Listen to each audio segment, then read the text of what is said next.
يا أيها الذين آمنوا ادخلوا في السلم كافة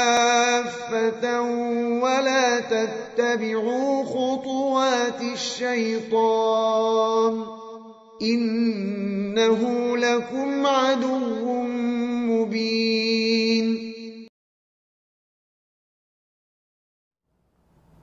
Sabda Rasulullah sallallahu alaihi wa ala alihi wasallam yang saya cukup yakin hadis ini juga sering kita dengar. Dibawakan oleh sahabat mulia Abu Hurairah radhiyallahu taala anhu.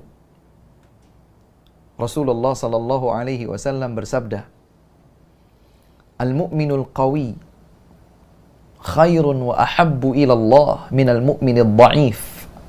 Fi kullin khair. Seorang mukmin yang kuat lebih baik dan lebih dicintai oleh Allah Subhanahu wa taala daripada mukmin yang lemah. Allahu akbar. Catat hadis ini dalam memori diri kita. Nabi bersabda, mukmin yang kuat lebih baik satu dan lebih dicintai oleh Allah Subhanahu wa taala dua dibandingkan mukmin tapi lemah. Meskipun pada keduanya, kata Nabi, sudah terdapat kebaikan, yaitu kebaikan iman. Ini mukmin, ini mukmin. Tapi yang kuat lebih baik dan lebih dicintai oleh Allah Subhanahu wa taala daripada yang lemah. Maka seakan-akan kita sebagai yang mendengar hadis ini, kita bertanya, bagaimana caranya saya ingin menjadi mukmin yang kuat, menjadi mukmin yang lebih baik serta lebih dicintai oleh Allah Subhanahu wa taala? Belum lagi kita mengucapkan pertanyaan tersebut, ternyata Nabi SAW memberikan resepnya. Beliau menyatakan, menyambung hadis ini, ihris ala ma yanfa'uk. Kunci pertama adalah bersemangatlah engkau melakukan segala sesuatu yang bermanfaat buatmu. Bermanfaat di dunia, apalagi bermanfaat di akhirat menggapai surga. Subhanallah. Jadi bermanfaat buat kita di kehidupan dunia, bermanfaat buat kita di kehidupan akhirat. Nabi tuntun kita, berikan resep kunci untuk bersemangat. Bukan separuh-separuh, apalagi bermalas-malasan, tapi bersemangat, ihris. Bersemangat terhadap segala sesuatu yang bermanfaat buat kita di dunia, apalagi bermanfaat buat kita di akhirat. Ini kunci resep yang pertama. Kemudian Nabi lanjutkan, wasta'in billah. Mohonlah pertolongan kepada Allah. Jangan naif. Sehebat apapun kita, sehandal apapun kita, sekuat apapun kita, kita ini makhluk yang lemah di hadapan Allah Subhanahu wa taala. Maka tanpa pertolongan Allah, tanpa taufik dari Allah, kehebatan, kekuatan, superpower yang kita miliki tidak menjamin sesuatu yang kita langkahkan untuk mencapainya. Karenanya di setiap rakaat salat kita membaca iyyaka na'budu wa iyyaka nasta'in. Ya Allah, hanya kepada Engkau kami menyembah. Ya Allah, hanya kepada Engkau kami memohon pertolongan. Ini yang digarisbawahi. Nasta'in, memohon pertolongan kepada Engkau, ya Allah. Dan subhanallah, dengan isti'anah, memohon pertolongan Allah Subhanahu wa taala, dapat terhindari dua sifat tercela. Sifat tercela yang pertama adalah sombong. Karena merasa mampu, karena merasa hebat, karena merasa kuat, pandai, pintar, dan seterusnya. Dia berpikir apa yang dilakukannya pasti bisa tercapai. Dia lupa meminta pertolongan kepada Allah Subhanahu wa taala. Ini kesombongan yang dapat menjatuhkannya, melalaikannya dari faktor X yang mungkin tidak terlihat kasat mata. Dan Allah Subhanahu wa taala Maha berkuasa akan segala sesuatu dengan hikmah yang boleh jadi kita pahami atau kita tidak pahami. Terkadang kita menghadapi kondisi-kondisi, langkah ini kan sudah dilakukan, ini juga sudah, ini kan juga sudah, ini juga sudah. Kenapa kok tidak tercapai apa yang kita kehendaki? Boleh jadi sebabnya adalah karena kelalaian kita untuk meminta pertolongan kepada Allah Subhanahu wa taala sehingga membuat kita sombong. Sifat tercela kedua yang dapat terkikis dengan kita memohon pertolongan kepada Allah Subhanahu wa taala adalah sifat berkecil hati, putus asa, tidak memiliki semangat, optimisme dalam menyongsong kebaikan yang kita upayakan. Maka mohon pertolongan kepada Allah. Iya, kita lemah. Tidaklah kita bisa mencapai sesuatu kecuali dengan taufik dari Allah Subhanahu wa taala, karenanya minta.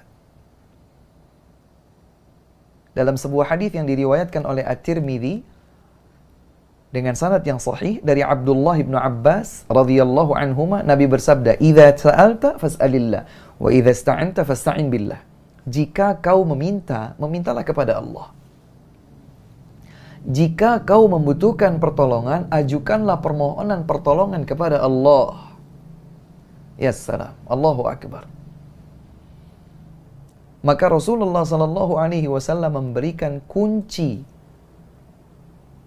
untuk menjadi hamba yang mukmin, kuat, baik dan dicintai oleh Allah Subhanahu wa taala. Selain bersemangat melakukan yang terbaik, bermanfaat buat kita di dunia, apalagi bermanfaat di akhirat,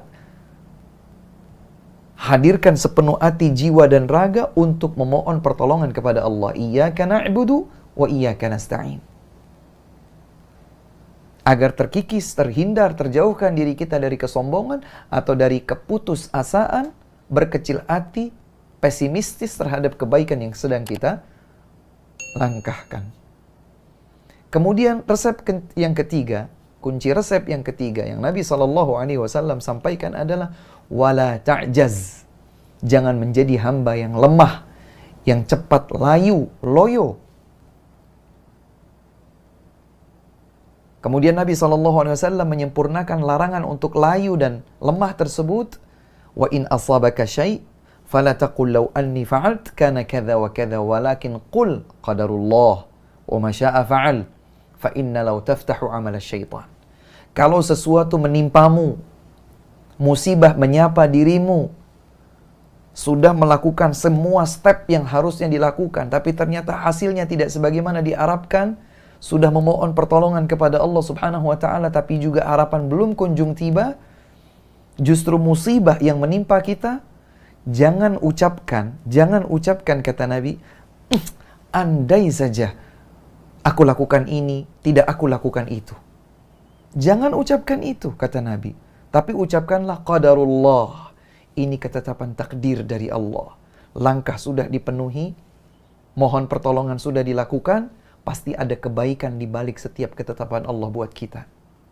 Inilah ketetapan takdir Allah. Jangan mengandai-andai menghadirkan penyesalan kepada kita, karena itu sesungguhnya adalah bisikan syaitan. Bapak dan Ibu sekalian yang dimuliakan Allah Subhanahu wa taala, lihatlah bagaimana Rasulullah sallallahu alaihi wasallam memberikan kepada kita kunci-kunci resep untuk menjadi hamba yang sukses dunia, sukses akhirat. Dan subhanallah, KPI ini banyak bermuara kepada hadis yang bersifat umum ini, dan di breakdown ya juga akan kembali kepada muara-muara tersebut. Terlebih lagi, ada hadis yang diriwayatkan oleh Imam At-Tabrani, Imam Ahmad, dan sanadnya dikuatkan oleh sebagian ulama, dari sahabat mulia sekaligus istri Nabi Muhammad sallallahu alaihi wasallam, Aisyah radhiyallahu anha, bahwa Rasulullah sallallahu alaihi wasallam pernah bersabda, "Innallaha yuhibbu idza 'amila ahadukum 'amalan an yutqinahu." Kata Nabi Muhammad SAW, sesungguhnya Allah mencintai seorang hamba yang apabila melakukan sesuatu, dia melakukan secara tekun. Dia lakukan secara optimal dan maksimal. Allahu Akbar. Kalau Allah sudah cinta kepada seorang hamba, apa yang akan dihalangi? Tidak ada. Allah akan berikan. Jadi ada sebuah dorongan sanubari yang mungkin tidak terlihat dengan kasat mata bagi seorang mukmin, justru itulah yang memompa semangatnya untuk menyambut, untuk menyongsong semua yang akan mengantarkannya kepada kemajuan dan manfaat. Maka KPI ini dihadirkan di sebuah lembaga, di sebuah perusahaan, tidak lain adalah untuk itu tadi. Terbuka untuk koreksi diri, ya, mengakui kekeliruan, kemudian memperbaiki yang sudah terjadi, kalau itu masih kurang, kemudian meningkatkan kualitas pencapaian yang diharapkan. Diukur, sudahkah prosesnya ini sesuai? Sudahkah target ini tepat waktunya, tepat caranya, tepat sasarannya, dan seterusnya. Itulah yang disebut dengan itqan, sesuatu yang ditekuni, ya, sehingga sedikit demi sedikit terurai bagaimana harus dilakukan. Profesional. Innallaha yuhibbu idza amila ahadukum amalan an yutqinahu. Sesungguhnya Allah Subhanahu wa taala mencintai salah seorang dari kalian kalau melakukan sesuatu dia tekun. Dia geluti. Dia profesional, dia perdalam, dia fokus, dia concern. Dia lakukan yang terbaik. Persis sebagaimana yang Rasulullah SAW di kesempatan berbeda beliau sabdakan, Innallaha katabal ihsan ala kulli syai'. Sesungguhnya Allah Subhanahu wa taala telah menetapkan kewajiban melakukan yang terbaik pada segala sesuatu. Hadis ini sahih diriwayatkan oleh Imam Muslim dari Shaddad ibnu Aus radhiyallahu taala anhu. Nabi berpesan, Innallaha kataba al-ihsan ala kulli syai'. Sesungguhnya Allah mewajibkan, menetapkan kalian melakukan yang terbaik pada segala sesuatu. Kata Syekh Abdurrahman ibn Nasir As-Sa'idi rahimahullah, Rasulullah sallallahu alaihi wasallam tidak membatasi melakukan yang terbaik ini pada hal apa? Pada semua hal. Ala kulli syai'in. Pada setiap hal. Pada urusan dunia, apalagi pada urusan akhirat. Melakukan salat yang terbaik, melakukan puasa yang terbaik, melakukan zikir yang terbaik, baca Quran yang terbaik, bersedekah yang terbaik, berakhlak yang terbaik. Maka demikian pula dengan melakukan aktivitas duniawi yang terbaik. Menjadi manajer yang terbaik. Menjadi operator yang terbaik. Menjadi guru yang terbaik. Menjadi asesor yang terbaik. Dan seterusnya. Lakukan yang terbaik pada segala sesuatu, Allah akan cinta. Karena itu diwajibkan oleh Allah Subhanahu wa ta'ala. Dan KPI ini dengan berbagai konsep dasar yang sejatinya telah digariskan oleh Islam berawal dari keterbukaan seorang hamba untuk melakukan muhasabah terhadap dirinya. Iya, saya ada kurang, tapi saya tidak menutup diri untuk memperbaiki kekurangan tersebut. Saya senang jika saya diberikan masukan, arahan, bahkan teguran dan kritikan. Karenanya Rasulullah SAW dalam hadis yang sahih menyatakan al-muslimu mir'atul muslimi. Seorang muslim itu cermin bagi muslim yang lain. Saya tahu diri saya kurang dari muslim saudara saya. Dia berikan masukan kepada saya. Akhi, untuk mencapai yang lebih baik, lakukan ini. Ukhti, untuk mencapai yang lebih baik, lakukan itu. Saya tidak bisa berkata bahwa diri saya sendiri itu baik atau buruk. Justru sahabat saya, seorang muslim, saudara saya, dia yang akan berkata kepada saya, kalau kau ingin melakukan yang lebih baik, maka lakukan anu. Ada sesuatu yang kurang pada dirimu, coba lakukan anu. Subhanallah. Al-muslimu mir'atul muslimi. Seorang mukmin adalah cerminan bagi muslim yang lain. Ada keterbukaan, melakukan muhasabah, melakukan evaluasi diri. Dan ini sebagaimana Allah Subhanahu wa taala firmankan di dalam Al-Qur'an, ya, pada surat Al-Hasyr ayat 18, Allah Subhanahu wa taala menyatakan, ya ayyuhalladzina amanu ittaqullah wal tanzur nafsum ma qaddamat lighadin wattaqullah innallaha khabirum bima ta'malun. Wahai manusia, wahai hamba yang beriman. Yang dipanggil hamba-hamba yang beriman. Wahai hamba yang beriman, ittaqullah. Bertakwalah kalian kepada Allah. Dan hendaklah setiap jiwa melihat apa yang akan dihadirkannya di keesokan hari. Subhanallah. Ini tentu berkaitan dengan kehidupan baik yang ada di dunia ataupun kehidupan di akhirat kelak. Karena kita tahu bahwa kita akan diminta pertanggungjawaban di hadapan Allah Subhanahu wa taala. Bukankah kita membaca ayat-ayat pendek dalam surat-surat juz amma, salat-salat kita, "Faman ya'mal mithqala dzarratin khairan yarah, wa man ya'mal mithqala dzarratin syarran yarah." Barang siapa yang melakukan sebiji dzarrah kecil gandum, sebiji gandum kebaikan, maka dia akan melihat balasannya kelak di akhirat. Sebaliknya barang siapa yang melakukan sebiji kecil gandum keburukan, maka dia pun akan melihat balasannya. Demikian pula Allah Subhanahu wa taala berfirman dalam surat Al-Qari'ah, "Faman thaqulat mawazinuhu fahuwa fi 'ishatir radiyah, wa man khaffat mawazinuhu fa ummuhu hawiyah." Ada timbangan yang nanti memperhitungkan diri kita di akhirat.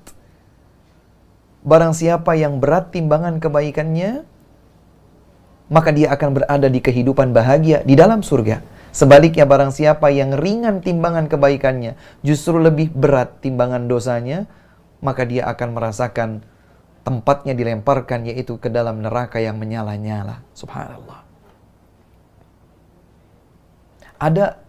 Ada dorongan untuk melakukan evaluasi diri. Sudahkah yang saya lakukan ini baik? Adakah sesuatu yang perlu saya perbaiki? Adakah kekurangan yang harus saya tutup? Adakah keterluputan yang harus saya susulkan? Ada keterbukaan untuk evaluasi diri sehingga KPI ini dengan semua kaidah-kaidah dasar yang ada di dalam Islam terkorelasikan dengan adanya muhasabah, evaluasi diri, berhitung diri.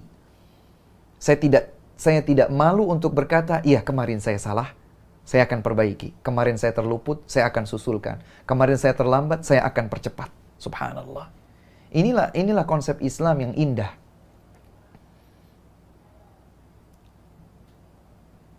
Umar ibn Khattab radhiyallahu ta'ala anhu berkata, "Hasibu anfusakum qabla an tuhasabu. Wazinuha qabla an tuzanu." Hitung-hitunglah diri kalian sebelum nanti kalian dihitung. Timbang-timbanglah diri kalian sebelum nanti kalian ditimbang. Jadi memang ada arahan untuk kita ini melakukan evaluasi diri, introspeksi diri. Dan introspeksi diri ini menjadi sangat strategis ketika kita menjalankan KPI di sebuah lembaga atau perusahaan tempat kita beraktivitas, sehingga kebaikannya tidak hanya kembali kepada diri pribadi, tetapi juga kepada lingkup sekitar, dan juga kepada visi strategis yang hendak dicapai di lembaga atau perusahaan tempat kita beraktivitas tersebut. Bapak dan Ibu sekalian yang dimuliakan oleh Allah Subhanahu wa ta'ala, seperti misalnya, saya coba sebutkan 3 contoh utama ya, yang di dalam KPI itu sangat berkaitan. Demikian pula dengan muhasabah, evaluasi diri ini sangat berkaitan. Yang berhubungan dengan amanah. Kita ketika sepakat bekerja di sebuah lembaga, bekerja di sebuah perusahaan, ada kata sepakat bahwa saya akan melakukan A, B, C, D, itu kewajiban saya dan saya akan mendapatkan hak saya A, B, C, D. Ada take and give. Ada yang saya berikan dan ada yang saya dapatkan. Maka subhanallah, Allah Subhanahu wa ta'ala mengingatkan kita di dalam beberapa ayat tentang amanah. Di antaranya adalah Allah Subhanahu wa ta'ala berfirman pada surat An-Nisa ayat 58.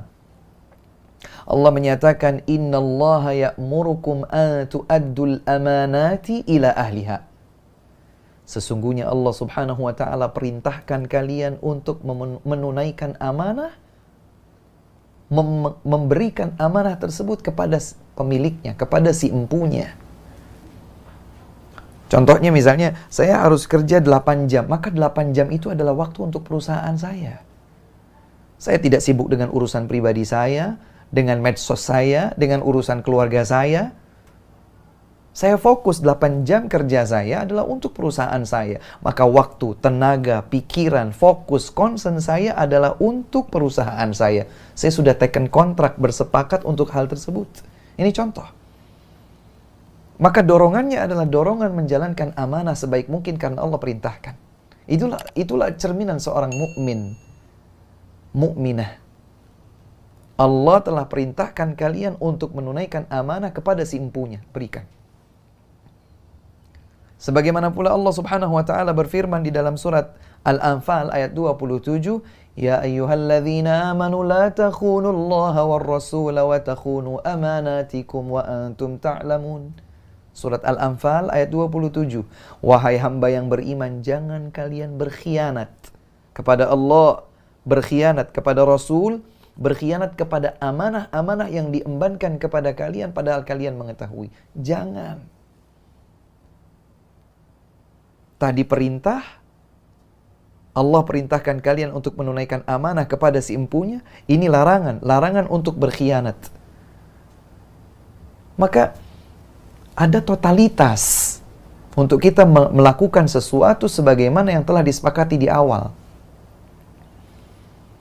Ustadz, ada beberapa instruksi yang datang belakangan, tidak ada kesepakatannya di awal. Ada kesepakatan di awal bahwa kita akan mengikuti semua arahan atasan kita.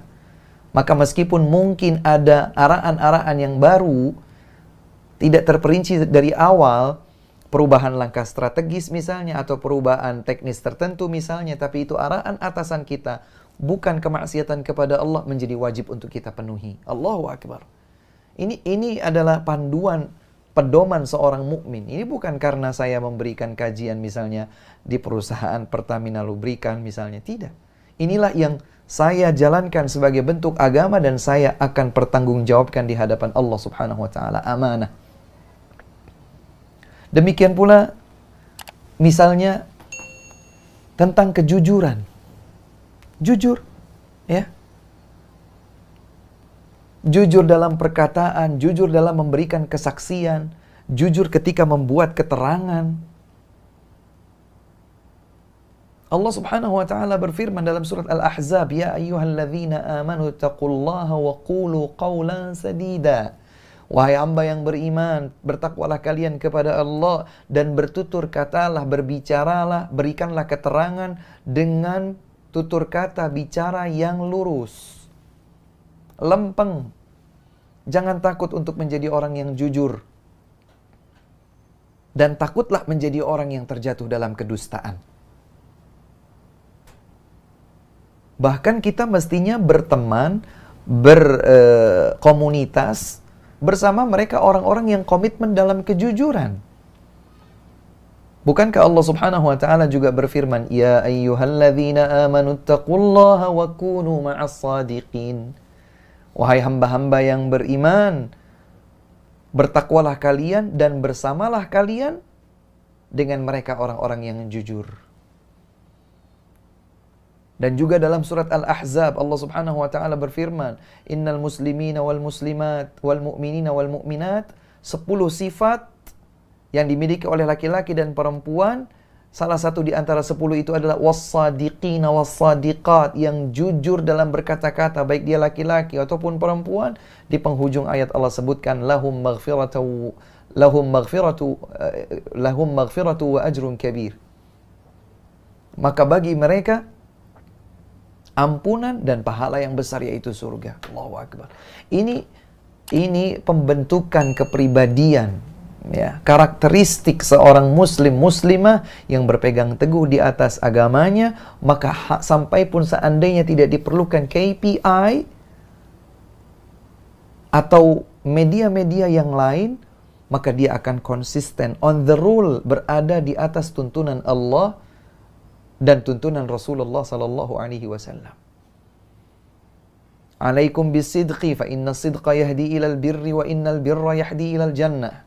wa ma zala ar-rajulu yasduq wa yataharra sidqa hatta yuktaba 'indallahi siddiqan wa iyyakum wal kadhib fa innal kadhiba yahdi ilal fujur wa innal fujura yahdi ilan nar wa ma zala ar-rajulu yakdhibu wa yataharra al-kadhiba hatta yuktaba 'indallahi kadzdzaba. Hendaklah kalian jujur, karena sesungguhnya kejujuran akan mengantarkan kalian pada kebaikan, kebaikan akan mengantarkan kalian menuju surga. Seseorang jujur dan terus menjaga kejujuran dirinya, sampai di sisi Allah dia dicatat sebagai seorang hamba yang siddiq, selalu jujur. Sebaliknya, tinggalkan, jauhkan oleh kalian berdusta, karena berdusta akan menyeret kalian pada dosa, kejahatan, dan kejahatan itu akan mengantarkan kalian kepada neraka. Seseorang itu berdusta dan terus-menerus melakukan kedustaan, sampai dicatat di sisi Allah Subhanahu wa Ta'ala bahwa hamba ini adalah hamba yang banyak berdusta. Jadi performa, karakteristik seorang muslim itu jujur dalam perkataannya, perbuatannya, keterangan yang ditulisnya, kesaksiannya. Dia amanah dan jujur. Kemudian juga yang diajarkan di dalam Islam adalah tanggung jawab, loyalitas. Ya. Tanggung jawab dan loyalitas, dedikasi diberikan sebagaimana yang telah disepakati sejak awal. Selama itu bukan kemaksiatan kepada Allah Subhanahu wa Ta'ala, bersifat mubah dan sudah disepakati di awal, maka seseorang itu terpanggil dengan tanggung jawabnya untuk memenuhi hal tersebut. Ya. Untuk memenuhi hal tersebut. Jadi subhanallah, kalau KPI ini diuraikan satu persatu, adakah mushtaqat, sumber muaranya di dalam Islam, maka benang merah hulu sampai ke hilirnya semua kebaikan tersebut diajarkan di dalam Islam. Baik masuk dalam kaidah umum ataupun masuk ke dalam kaidah-kaidah yang bersifat spesifik. Tadi Rasulullah SAW menyatakan sesungguhnya Allah mencintai salah seorang di antara kalian yang apabila melakukan sesuatu dia tekun, dia titis, dia profesional, dia geluti, dia dalami sebagaimana mestinya dia lakukan. Nabi juga berkata sesungguhnya Allah Subhanahu wa Ta'ala telah mewajibkan al-ihsan, melakukan yang terbaik pada setiap hal. Maka bersemangatlah, ayo, bersemangat melakukan yang terbaik. Dan jangan egois hanya pada diri sendiri, tetapi juga pada lingkungan sekitar kita, lingkungan rekan sejawat kita, untuk tempat, perusahaan, lembaga, instansi kita beraktivitas. Kita mendayuh perahu bersama, melangkah beriringan bersama untuk mencapai tujuan-tujuan mulia, memberikan manfaat yang luas, melakukan yang terbaik bagi diri kita, bermanfaat di dunia ataupun di akhirat kita, dan juga melakukan yang terbaik bagi orang lain. Itu kiranya yang dapat kami sampaikan sedikit saja seputar KPI dan konsep muhasabatun nafs, muhasabah diri, introspeksi diri, ya, yang ternyata keduanya ini saling bersinergi. Perusahaan menyelenggarakan alat ukur berupa KPI atau yang lain seandainya ada. Ya, sementara para pribadi, para personality yang ada, maka mereka meningkatkan kualitas evaluasi dirinya. Tidak menutup diri, tetapi membuka diri untuk mengakui kekeliruan, kekurangan, kemudian termotivasi untuk memperbaikinya, meninggalkan semua hal yang dapat menyebabkan kekurangan atau keterluputan, belajar dari pengalaman buruk sebelumnya. Fa innal mu'mina la yuldaghu fi juhdin marratain. Seorang mukmin itu tidak terjatuh di dalam satu lubang yang sama dua kali. Artinya dia pandai untuk mengambil pelajaran dari yang telah terjadi sebelumnya. Dan subhanallah, KPI ini kalau dibaca, ya kita lihat konsep umumnya, kemudian satu persatu rinciannya, subhanallah, ternyata banyak hal yang baik dalam kaidah umum atau dalam kaidah-kaidah khusus diajarkan di dalam Islam. Sekali lagi, selama itu mubah, tidak bertentangan dengan norma-norma kaidah Islam, maka itu adalah seharusnya kita junjung tinggi bersama, kita lakukan untuk melakukan yang terbaik, menjadi mukmin yang lebih baik dan lebih dicintai oleh Allah Subhanahu wa taala, dengan semangat memohon pertolongan kepada Allah dan tidak cepat layu atau pesimis terhadap kondisi yang dihadapi. Demikian saja dari kami, wallahu taala a'lamu bissawab, wa akhiru da'wana anil hamdulillahi rabbil alamin.